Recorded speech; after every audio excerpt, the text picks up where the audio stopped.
Halo, selamat pagi. Kini saatnya saya Ilham Mardiansyah mengantarkan sejumlah berita dari Bandung.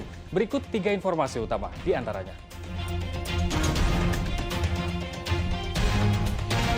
Gempa mengguncang Laut Selatan Cianjur dengan kekuatan 5,3 magnitudo. Sejumlah warga panik menyelamatkan diri.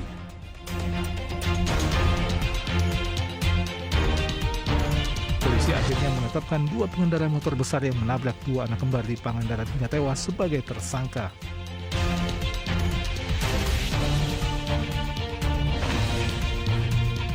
Warga Bale Endah Kabupaten Bandung digegerkan penemuan mayat bayi perempuan di Sungai Citarum.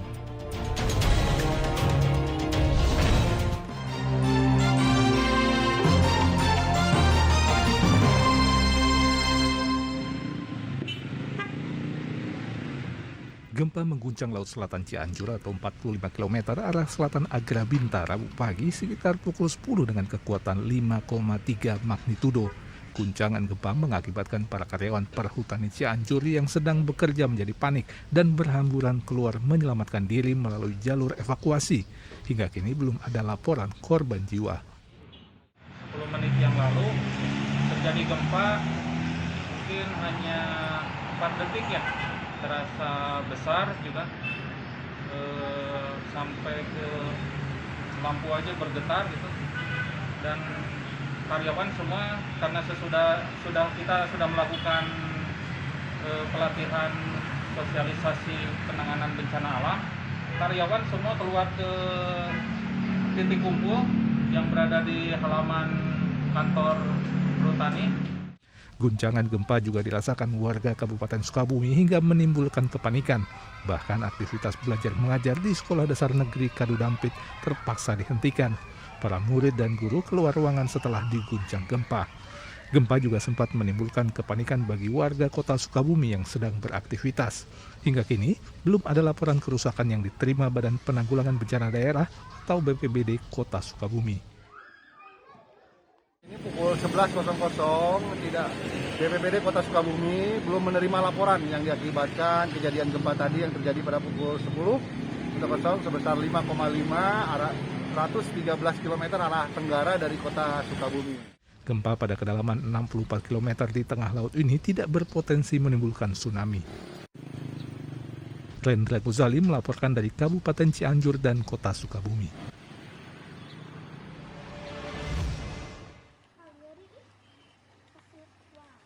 600 rumah warga dari 2 RW di Kampung Bojongasih, Kecamatan Dayakolot, Kabupaten Bandung masih terendam banjir pada Rabu pagi akibat luapan Sungai Citarum. Namun ketinggian air mulai turun. Ketinggian banjir dalam rumah warga hanya 50 cm, sedangkan akses jalan menuju permukiman sudah bisa dilintasi meski digenangi banjir setinggi 20 cm hingga 30 cm. Warga setempat juga sudah mulai beraktivitas, sebagian membersihkan pelataran rumah dan perabotan yang masih tergenang air. Warga khawatir banjir besar kembali datang karena curah hujan masih tinggi. Warga mengaku heran wilayahnya masih terendam banjir, padahal pemerintah sudah melakukan normalisasi sungai dengan membangun kolam retensi termasuk penggunaan terowongan air. Ya khawatir deh, habis gimana lagi ya. Bingung ibu juga, pemerintah gimana ya ini. Belum bisa nanganin ya.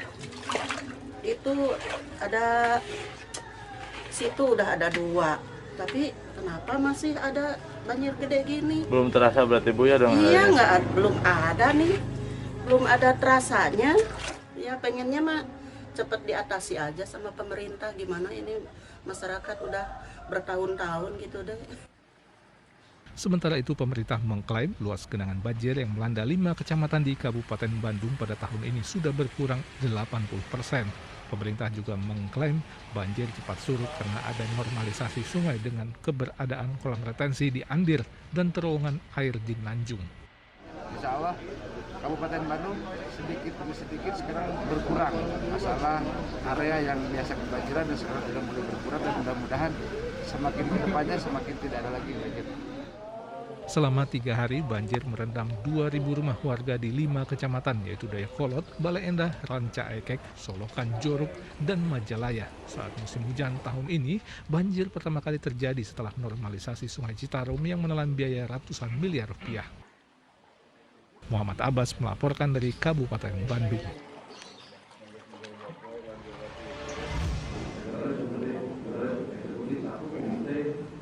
Badan Perlindungan Pekerja Migran Indonesia atau BP2MI bersama Kementerian Koordinasi Bidang Perekonomian meluncurkan skema kredit usaha rakyat yang bisa didapatkan calon pekerja migran Indonesia untuk membayar biaya penempatan mereka untuk bekerja di luar negeri.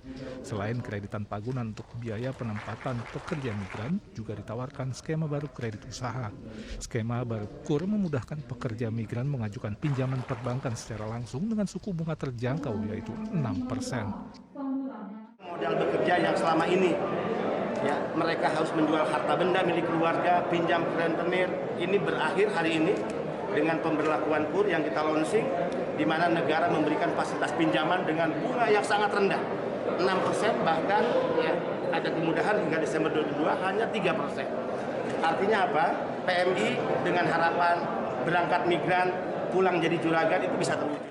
Berdasarkan data Kementerian Koordinator Bidang Perekonomian hingga akhir Februari 2022, kredit usaha rakyat yang telah disalurkan kepada pekerja migran Indonesia mencapai 2,67 triliun rupiah. Nggak perlu agunan tambahan, ya. Jadi itu kemudahan persyaratannya. Jumlahnya ditambah sekarang dari 25 juta jadi 100 juta. Prosedurnya tadi seperti juga diuraikan Pak Beni itu menjadi gampang, ya. Jadi langsung ke tangan pekerja migran Indonesia PMI-nya. Jadi nggak melalui calo-calo lagi, ya. Jadi nggak perlu dia menggantungkan rumah, barang-barangnya, cukup gaji dia di luar negeri, dia udah dapat. KUR bagi pekerja migran Indonesia adalah kebijakan dalam Peraturan Menteri Koordinator Perekonomian Nomor 1 Tahun 2022 tentang pedoman pelaksanaan kredit usaha rakyat yang sekaligus mencabut Peraturan Nomor 8 Tahun 2019 tentang pedoman pelaksanaan kredit usaha rakyat. Muhammad Rizal melaporkan dari Kota Bandung.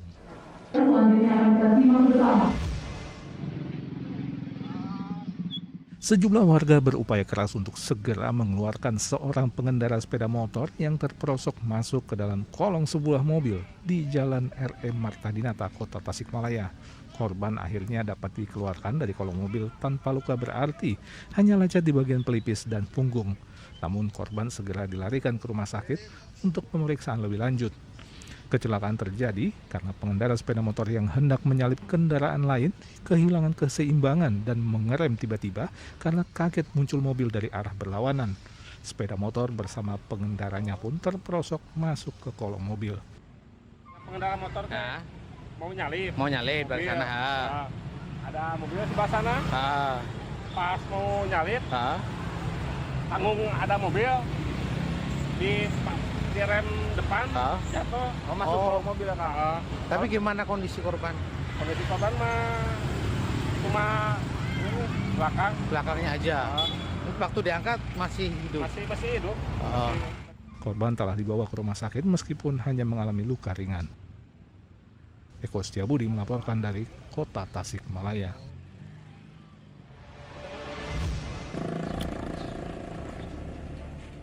Penyidik Polres Ciamis akhirnya menetapkan 2 orang pengendara motor Harley Davidson yang menabrak 2 anak kembar di Pangandaran hingga tewas sebagai tersangka dalam kecelakaan tersebut. Diduga ada unsur kelalaian saat berkendara sehingga mengakibatkan korban meninggal dunia. Kedua bocah kembar itu tertabrak saat menyeberang jalan di zebra cross di depan sekolah mereka. Kedua tersangka dijerat pasal 310 Undang-Undang Lalu Lintas dan Angkutan Jalan Raya dengan ancaman pidana maksimal 6 tahun penjara.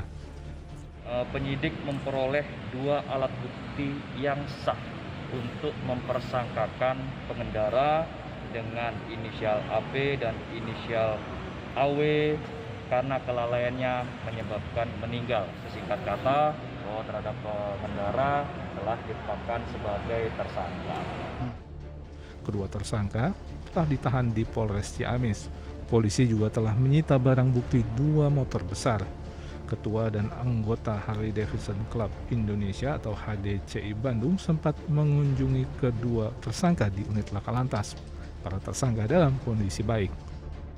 Menanggapi penetapan tersangka terhadap anggota kami, ini membuktikan bahwa proses hukum tetap berjalan. Dan anggota kami tentunya setelah mengalami pemeriksaan sehingga mungkin statusnya ditetapkan sebagai tersangka. Hingga kini belum ada permohonan penangguhan penahanan terhadap kedua tersangka. Muhammad Rizal dan Eko Setiabudi melaporkan dari Kota Bandung dan Kabupaten Ciamis.